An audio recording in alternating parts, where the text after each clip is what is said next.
Lyra was not the kind of person who walked into a room and made everyone turn around. She was quiet. She was simple. She liked her tea a little too sweet. She kept a small plant on her windowsill that she talked to sometimes. And she believed, truly believed, that people were mostly good at heart. She had grown up in a mid-sized town where everybody knew everybody. Her parents were hard-working people. Not rich, not struggling, just steady. Her mother cooked every evening. Her father came home tired, but always asked how her day was. It was a simple life, and Lyra never asked for more than that. She was grateful for the small things. A warm meal, a good book, a phone call from someone who actually meant it when they asked how she was doing. By the time she was 24, she had moved to a bigger city for work. It was an accounting firm, nothing exciting, but it paid the bills, and she was good with numbers. She rented a small apartment on the 3rd floor of an old building. The elevator was always broken, the walls were thin, and the neighbors played music a little too late on Friday nights. But Lyra didn't mind. She put up curtains, arranged her books on a small shelf, and made that little apartment feel like home. She wasn't lonely exactly. She had a few close friends, the kind you can call at midnight without feeling bad about it. She had her routine. She was fine. But somewhere deep down, in a place she didn't talk about much, there was a quiet kind of empty. Not painful, just there. Like a chair in the corner of a room that nobody ever sits in. That was her life when Kael walked into it. It was a Saturday in late July. The city was hot and sticky. The kind of heat that makes you feel tired before you've even done anything. Lyra was working her weekend shift at a small cafe near her apartment. She didn't need the extra money urgently, but she liked being around people. She liked the smell of coffee in the morning, and the sound of cups clinking and strangers talking quietly over there. Meals. The cafe had big glass windows, and wooden tables and soft music playing from a small speaker near the counter. It was the kind of place that felt like a pause in the middle of a busy day. Kael came in just after noon. He pushed the door open and walked in quickly, shaking the rain off his jacket. He had clearly been caught off guard by the weather. No umbrella, no raincoat, just a light shirt that was half soaked. His hair was wet and messy, and he was laughing. Not at anyone, just at himself, the way someone does when they find their own situation genuinely funny. Lyra noticed him right away. Not because he was the most handsome person she had ever seen, though he wasn't hard to look at either. She noticed him because of the laugh. It was full. It wasn't trying to impress anyone. He found himself standing in a cafe, dripping wet on a Saturday, and he just laughed like it was the funniest thing in the world. She handed him some napkins from behind the counter without being asked. He looked up, a little surprised, and then smiled. "Thanks," he said. "I really should check the weather before I leave the house like a normal person." Lyra smiled back. "Most people learn that after the 3rd or 4th time. This is at least the 10th for me," he said. "I'm a slow learner." She laughed. She wasn't expecting to. It just came out naturally, and that felt like something. He ordered a black coffee and sat near the window. He didn't pull out his phone and scroll like most people did. He just sat there, watching the rain, drinking his coffee. Lyra found herself glancing over more than once. There was something calm about him, but also something alive. Like a person who was fully present in whatever room he was in. Before he left, he asked her name. She told him. He smiled again, that same easy, unhurried smile, wrote his number on the back of his receipt, slid it across the counter and said, "In case you ever want to talk to someone who walks into cafes without checking the weather." She didn't call him that day, or the next. She wasn't the type to rush. But on the 3rd day, something felt different about the silence in her apartment. That quiet empty was a little louder than usual. So she sent him a message. Just a simple hello. He replied in 2 minutes flat. They talked for 4 hours that night. About nothing important. Where they grew up, what music they liked, whether pineapple belonged on pizza, what they wanted their lives to look like in 10 years. It was the kind of conversation that doesn't feel like it's going anywhere particular, but somehow says everything. Lyra sat cross-legged on her bed and talked to a man she barely knew and felt, for the first time in a long while, genuinely interested in another person. Kael was 30. He worked in logistics, managing shipments and schedules for a mid-sized company. He had grown up in a rough part of the city, raised mostly by his grandmother after his parents separated when he was young. He didn't say this with sadness. He said it plainly, the way someone does when they've made peace with something, or at least learned to carry it without showing the weight. He was funny without trying too hard. He was thoughtful in a way that surprised her. When she mentioned offhand that she missed her mother's cooking, he asked what her favorite dish was and actually remembered it when she brought it up 2 weeks later. Small things like that, the kind of things that tell you who someone really is. Their first actual meeting was a week after the cafe. Just a walk along the river on a Sunday afternoon. Nothing fancy.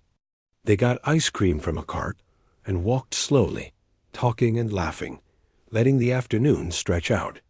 Lyra wore a yellow dress she almost changed out of twice. She was glad she didn't. Kael showed up in a plain white shirt and clean sneakers, and somehow looked exactly right out at one point. They stopped on a small bridge and watched the water. Neither of them said anything for a few minutes. It wasn't awkward at all. That silence, easy and warm, felt like its own kind of conversation. On the walk back, Kael looked at her and said, "I'm really glad I forgot my umbrella that day." Lyra looked at the ground and smiled to herself. "Yeah," she said quietly. "Me too." The weeks that followed felt soft and light. Kael and Lyra met on weekends and talked through the week. He brought her food once when she mentioned she was too tired to cook. She dropped off a book at his door one evening, something she thought he'd like, and he texted her an hour later saying he was all ready. Halfway through it, that the people in Lyra's life noticed the change in her before she did. Her best friend Nina told her she seemed different, lighter. Her mother said she seemed happy when they spoke on the phone, and there was a warmth in her voice that hadn't been there in a while. Even her coworker, who sat 2 desks away, said she seemed like she was somewhere else, not in a bad way. Just like someone with a nice thought, always sitting quietly at the back of their mind. Lyra wasn't rushing. She wasn't building castles in the sky. She was simply enjoying what was in front of her. A man who made her laugh, who listened when she talked, who showed up without making a big show of it. For the first time in years, she stopped wondering if she was too much or not enough. With Kael, she just felt like herself. And that, more than anything, was what made her fall. She fell. Slowly, completely. The way people do when they don't even realize it's happening. Until one morning they wake up and realize that someone else's name is the first thought in their head. That was the beginning of everything. The beautiful part. The part she would look back on later with a grief so soft and so heavy it was hard to tell it apart from love. Nobody tells you what it looks like when something good starts to go wrong. They tell you the big dramatic stories, the fights, the betrayals, the moments that crack everything open like thunder. But most of the time, it's not like that at all. Most of the time, it's small. So small, you almost talk yourself out of noticing it. That's how it started with Kael. For the first few months, everything felt steady. Lyra and Kael had fallen into a rhythm that felt natural, almost effortless. They weren't the kind of couple that needed to fill every moment with noise. They could sit in the same room doing different things and it still felt like togetherness. Lyra would read on the couch, while Kael watched something on his laptop, and every now and then he'd reach over and put his hand on her knee without even thinking about it. Just because she was there. Just because she was his dot, she loved that. She loved that she didn't have to perform around him.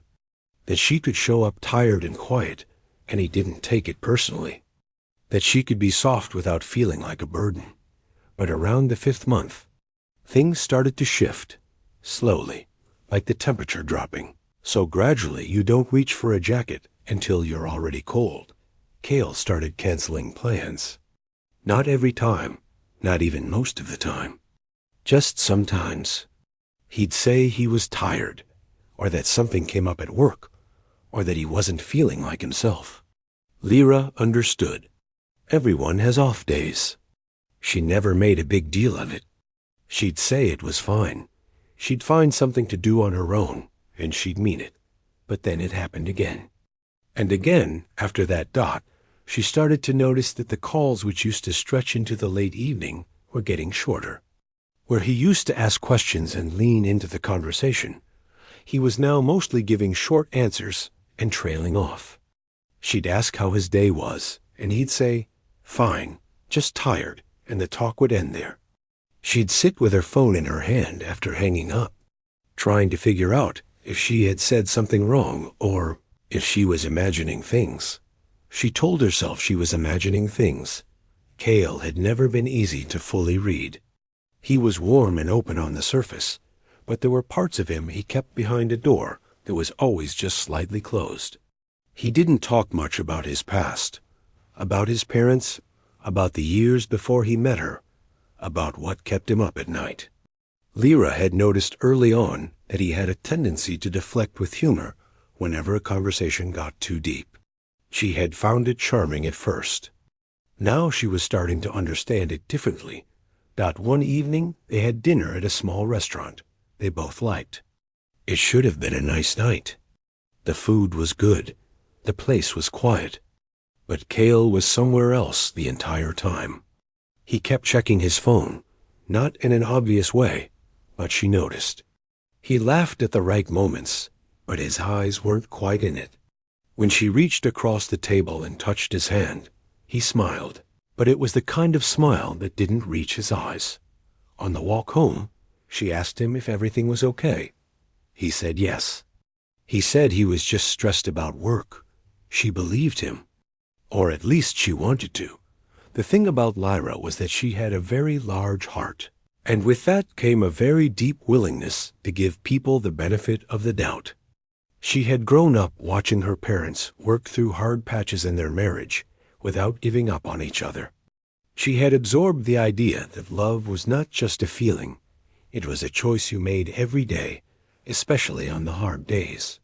She didn't believe in walking away at the first sign of trouble. She believed in staying, in trying so she tried harder.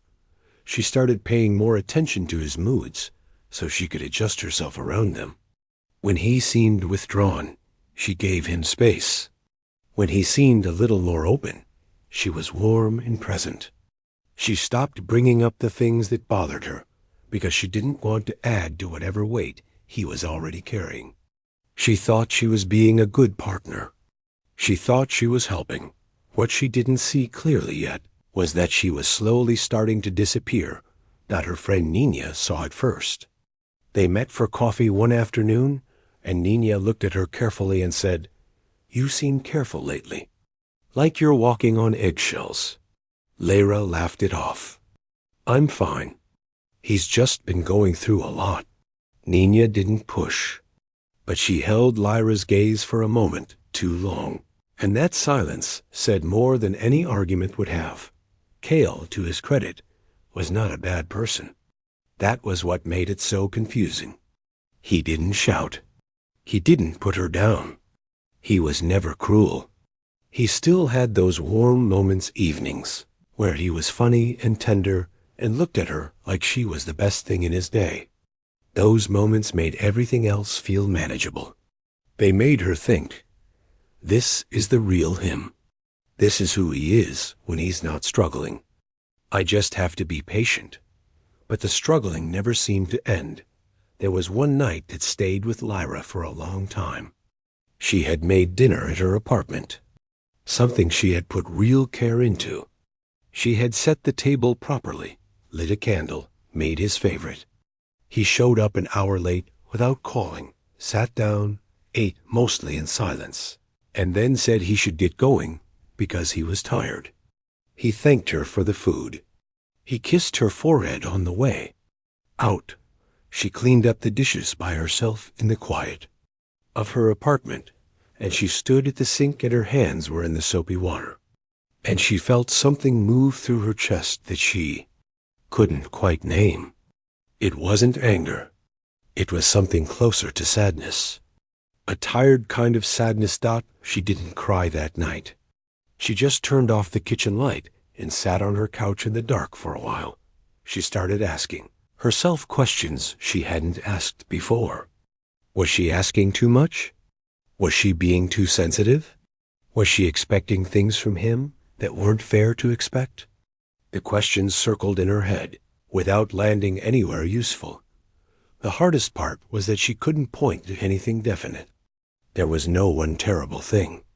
It was 100 invisible things. A shift in tone here, a missed moment there, a pattern of absence that had no clear explanation and therefore no clean answer. She brought it up once, gently, carefully, choosing her words the way you choose your footing on uneven ground. She told him she felt a distance between them lately, that she missed how things used to feel. Kael listened. He nodded. He said he was sorry, that he had a lot on his mind, that he wasn't trying to make her feel that way. He held her hand when he said it.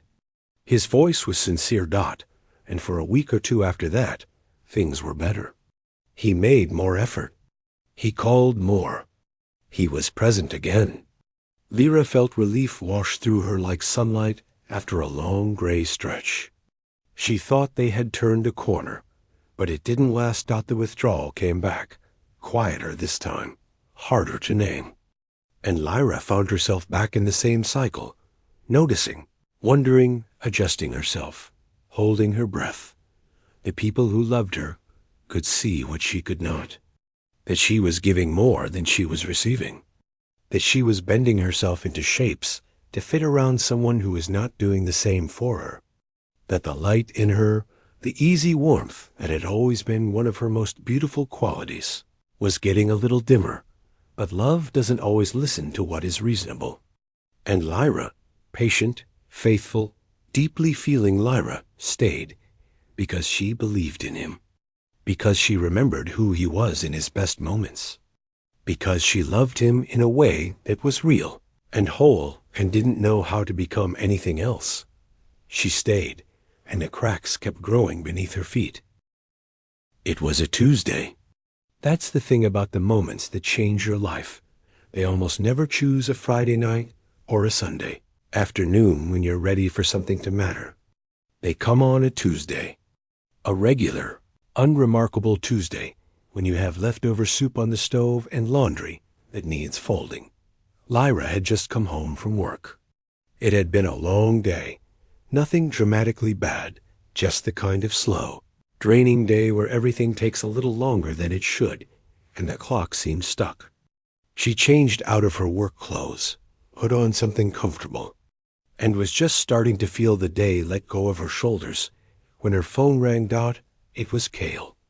She answered the way she always did, with a small smile she couldn't help, even after everything. Even with all the worry and the doubt and the quiet pain of the past few months, hearing his name still did something to her. That was the honest truth. His voice was different from the first word. Not cold exactly. More like flat, careful. The voice of someone who has been rehearsing what they're about to say. He told her they needed to talk. She sat down on the edge of her bed. She didn't know why her body did that before her mind had fully caught up. Some part of her already knew. He said he had been doing a lot of thinking. He said he cared about her. He meant that. He wanted her to know that. He said she was a good person, one of the best people he'd ever known. And then he said the words that rearranged everything. He said he wasn't ready. He said he didn't think he could give her what she deserved. He said it wasn't fair to keep going and he couldn't show up the way she needed him to. He didn't say he was leaving for someone else. He didn't say he had fallen out of love. He said he wasn't ready. And somehow that was worse, because it didn't give her anywhere to place the pain. There was no clear reason to be angry at, no single moment to blame. Just a man who had looked at what they had and decided he didn't want to hold on to it anymore. Lyra was quiet for a long time. She asked if he was. Sure. He said yes. She asked there was anything she could have done differently. He said no. He said this was about him, not her. That phrase, "It's not you, it's me," which sounds like something from a bad movie. But he said it, and she could tell he believed it, and somehow that made it land even heavier. She told him she understood. She didn't say it to be gracious or to seem unaffected. She said it because she genuinely, in that moment, couldn't find any other words. Her mind had gone very still and very quiet, and all that came out was, "I understand." He said he was sorry. She said she knew. And then the call ended. She sat on the edge of her bed for a long time. The apartment was quiet, except for the low sound of a car passing outside and the faint hum of the refrigerator in the kitchen. She noticed the small things. The way the evening light came through the curtains, the plant on the windowsill that needed watering, the laundry still folded on the chair in the corner. She got up. She went to the kitchen. She turned off the soup. She made herself a cup of tea, poured the water, put in the tea bag, added the sugar, stirred it slowly, and she sat down at the kitchen table with the cup in front of her, and she did not drink it dot. She sat there until the tea went cold and the light outside went dark dot, and then the tears came. Not all at once. Not a flood. Not a dramatic breaking. They came slowly, one at a time at first, like the sky deciding whether or not to rain. And then more. And then she was crying the way she hadn't cried in years. The kind of crying that comes from somewhere very deep, that has nothing to do with being embarrassed about it. That just moves through you like something that has been waiting a very long time for permission. She didn't call anyone that night. She didn't want to talk. She just let herself feel it in the quiet of her apartment, alone with the cold cup of tea and the sound of her own breathing. She barely slept. When she did, she dreamed about nothing she could remember. She woke up at 5 in the morning with the heaviness already sitting on her chest before she was even fully awake. And for just a second, one small, cruel second, she forgot. And then she remembered. And that second of forgetting, followed by remembering, became one of the hardest parts of the days that followed. She went to work. She answered emails. She sat in a meeting and nodded at the right times. She got through the day the way you get through something you have no choice but to get through. And then she went home and the apartment was quiet, and she sat in it, and she felt his absence everywhere. In the chair he used to sit in the silence where his voice used to be, in the small habit she had developed of checking her phone in the evening, because he used to always message around that time. The grief was not just about losing him. That took her a while to understand. It was also about all the small futures she had quietly imagined without even fully realizing she was imagining them. A trip they had talked about taking. The restaurant they said they'd try. The kind of easy, ordinary life she had started to picture. Nothing grand, just good, just steady. Just there's dot all of that disappeared on a Tuesday. Over the phone, in less than 10 minutes dot her friend, Nina, came over 3 days later. She didn't ask many questions. She just showed up with food and sat with Lyra on the couch and let her talk when she wanted to, and be quiet when she didn't. At one point, Lyra said, "I keep thinking I must have missed something. Some moment where I could have fixed it." Nina shook her head gently. Some things aren't yours to fix, she said. Lyra heard her. She just wasn't ready to believe it yet. The weeks that followed were the hardest kind of hard, not explosive, just heavy and gray and slow. She lost her appetite for a while. She lost interest in the things that usually brought her small amounts of comfort, her books, her morning walks, the plants on the windowsill. She moved through her days like someone walking through deep water. Everything took more effort than it should have done, and still. And this was the thing that stayed with everyone who knew her. She never said a bad word about Kael, not one. When people who cared about her started to express frustration on her behalf, she would stop them. She would say quietly, "He wasn't trying to hurt me." I really believe that. She didn't say it to make herself seem noble. She said it because it was true, and because she was a person who held on to the truth. Even when a lie might have been easier to carry out, she didn't hate him. She couldn't. She missed him. And she also missed the version of herself that had existed before all the doubts started. The version that had walked into love without all this weight.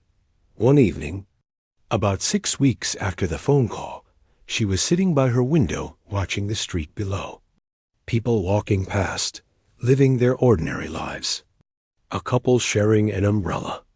A man walking a dog that kept stopping to sniff at everything. Life going on around her the way it always does. Indifferent and continuous.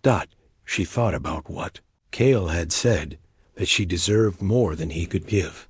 For the first time, sitting there by the window, she let herself really hear it. Not as rejection, not as cruelty, but as something that was, maybe, true. She deserved more. She wiped her face with the back of her hand. She looked at her plant on the windowsill, the one she had been forgetting to water. She got up, filled a small cup, and watered it carefully. It was a small thing. The smallest thing. But it was the first time in weeks that she had taken care of something. And somewhere in that small, quiet moment, without drama, without any announcement, something in Lyra began, very slowly, to turn around. Healing is not a straight line. Anyone who has been through real loss will tell you that. It does not work the way it does in movies, where there's a montage and a good song, and by the end, the person is standing in sunlight looking completely fine. Real healing is messier than that. It goes forward and then backward. It has good days and then terrible days that arrive without warning. It is quiet and slow, and sometimes very, very boring, but it does happen. If you let it. For Lyra, the turning started small. The first sign was the plant she had watered that night by the window. She kept watering it after that. Every couple of days, she'd check the soil, give it what it needed. It sounds like nothing. But for someone who had spent weeks barely taking care of herself, taking care of something else, even just a small green thing on a windowsill, was a step forward. Then came the walks. She had stopped her morning walks when things with Kael fell apart. She used to love them, the early quiet of the city before it fully woke up, the coffee she'd buy from the small cart near the park, the feeling of her own feet on the ground. She started going again. Not every day at first, just when she could make herself. She'd walk slowly, without headphones sometimes, just listening to the city, the birds, the traffic, kids on their way to school, life happening in all its ordinary ways. She noticed things she had stopped noticing. The way the sky looked different every morning, even though it was always the same sky. The old couple who always sat on the bench near the fountain, side by side, reading their separate newspapers without saying a word. A little girl who ran past her one morning, laughing at something only she could see. Lyra didn't feel happy in those early walks, but she felt present. And presence, she was learning, was enough to start with. She also started writing. She had kept a journal on and off through the years, but had never been consistent about it. Now she picked it up again, and this time she meant it. She'd sit at her kitchen table in the evenings with a cup of tea, actually drinking it this time, and she'd write. Not beautifully, not in any organized way, just whatever was in her head, the thoughts that went in circles, the memories that came without invitation, the questions she couldn't answer, the things she wished she had said, the things she was glad she hadn't. Writing it down helped in a way she hadn't expected. It moved things from inside her head to somewhere outside of it. And that distance, even just a few inches between her heart and the page, made things easier to look at. She wrote about Kael. She wrote about the good things, honestly, without trying to cover them up with bitterness, because pretending those things weren't real felt like lying. She wrote about the cafe on that rainy Saturday, the walk along the river, the way he laughed. She wrote about the hard things, too, the canceled plans, the late nights sitting with a cold cup of tea, a phone call on a Tuesday. She wrote about what she had learned about herself through all of it. And one evening, she wrote something that surprised her. She wrote, "I think I was so focused on loving him well that I forgot to love myself at all." She read it back. She sat with it, and something clicked into place that she hadn't been able to find before. Around the 3rd month after the breakup, Nina suggested she try a pottery class that was running on Thursday evenings at a community center nearby. Lyra said she'd think about it. Nina signed her up anyway. She almost didn't go the first week. She stood outside the building in the cold for a few minutes, telling herself she was being ridiculous. Then she went in. The class was small, maybe 8 people, all different ages, all beginners. The instructor was a calm woman in her 50s who spoke in a voice that made everything feel manageable.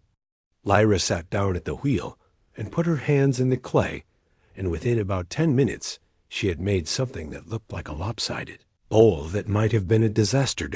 She laughed. Genuinely, fully laughed.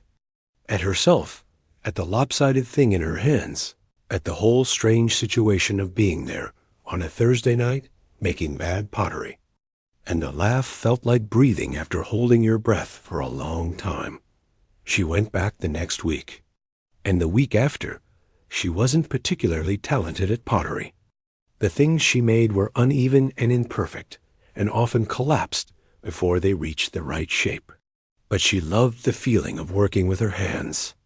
She loved the concentration it asked of her, the way it pulled her completely into the present moment.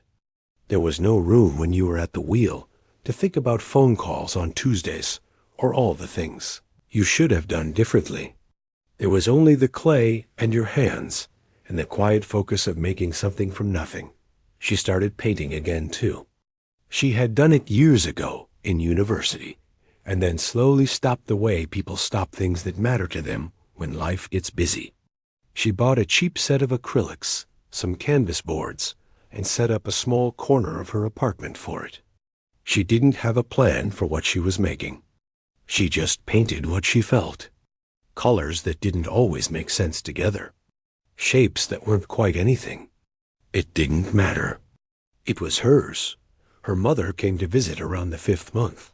She stayed for a week. She didn't ask too many questions. She cooked every night, the kind of meals that tasted exactly like growing up, the kind that reached something in you that regular food can't. She took Lyra for walks, and they talked about ordinary things, and some days they talked about Kael, and some days they didn't. Her mother held her hand once without saying anything, and Lyra understood everything in that small touch that no words could have carried. Having her mother there reminded her where she had come from, the people who had loved her before any of this, the foundation that had always been there even when she forgot to look down and notice it. She was not the same person she had been before Kael. She knew that. Something had shifted in her. Something had been lost, yes, but also something had been learned. About herself. About the way she loved. About the things she needed to hold on to and the things she needed to let go. Of Dot, she started to understand that loving someone deeply was not the problem. It was never the problem. Her willingness to care, to stay, to give, those were not flaws. They were some of the best things about her. The only thing she had done wrong was forget to turn some of that love back toward herself. She had given Kael everything. Her time, her patience, her worry, her energy. She had adjusted herself around his moods, held her breath during the hard stretches, and quietly swallowed the things that hurt her because she didn't want to make things harder for him. She had loved him the way a person loves when they are afraid that if they take up too much space, the other person might leave, and he left anyway, and she survived. That was the unexpected part. Not just that she survived, but who she was becoming on the other side of it. Someone a little quieter, maybe. Someone who understood the value of her own company. Someone who had learned, the hard way, that she could not give from empty, that she had to fill herself up first before she could properly offer anything to anyone else. A year after that Tuesday phone call, Lyra finished a large painting. It had taken her several weeks. She had no real plan for it from the start. It had just grown, slowly, over late evenings and quiet weekend mornings. It was mostly blues and golds, with streaks of something darker underneath that you had to look closely to notice.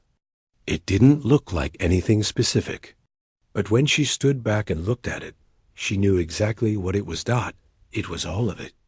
The beginning, the middle, the heartbreak, the long gray months and the small steps back, and the mornings when she made herself go for a walk, even when she didn't want to. The pottery that kept collapsing. The tea she finally remembered to drink while it was still warm. Her mother holding her hand. Nina showing up with food without being asked. The plant on the windowsill that was now, against all odds, thriving. She entered it in a small local art exhibition. She didn't expect much. She just wanted it to exist somewhere outside her apartment, to be seen by someone other than herself. She called it simply After. People stood in front of it for longer than they stood in front of the others. One woman told her it made her feel something she couldn't explain but needed to feel. A man said it looked like a decision being made. An older gentleman looked at it for a long time and then looked at Lyra and said quietly, "You've been through something, haven't you?" She smiled. "Yes," she said, "but I'm still here." She was still here, and she had found, on the long way back to herself, that here was actually a very good place to be. Kael never knew about the painting. He had moved on with his life, as people do.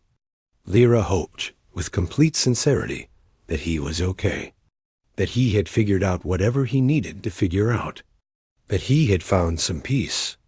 She meant that, not because she was pretending, not because she was trying to seem above it all. She meant it because she was Lyra, and that was simply how she was made. But the painting was not for him. It was for her. For every night she cried, without knowing if the morning would feel any lighter. For every step forward she took when backward would have been easier. For the version of herself that had believed in love so fully that it had broken her open, and the version that had picked up every piece and put herself back together.